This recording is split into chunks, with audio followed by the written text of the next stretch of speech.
10,000 से लेकर 50,000 तक, 60,000 तक, इस रेट तक बनते हैं।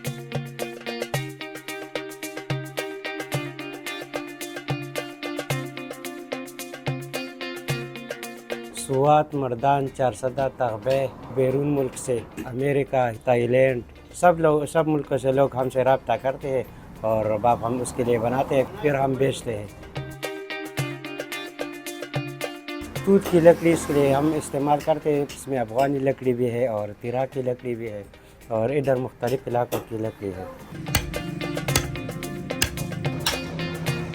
इसका कोई मशीन नहीं है ना, इसलिए हम और हाथ का काम जिस तरह होता है उस तरह मशीन का काम नहीं है। रबाब का मांग अब इसलिए ज़्यादा हो चुकी है कि सब कुछ ख़त्म हो गया, मोबाइल का दौर है, लेकिन मोबाइल का उस तरह मज़ा नहीं है, तो इसलिए लोग रबाब का शौक़ बहुत ज़्यादा करते हैं और रबाब का डिमांड इसलिए ज़्यादा है।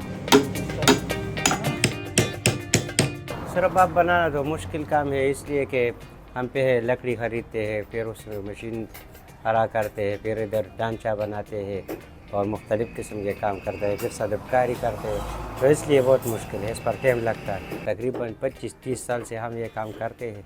ये रबाब की वजह से इसलिए मशहूर है कि मुख्तलिफ़ इलाकों के लोग इधर आते हैं और जो भी रबाब लेता है तो वो कहता है कि इस इलाके का रबाब अच्छा है, इसका साउंड अच्छा है, तो इसलिए बहुत मशहूर है।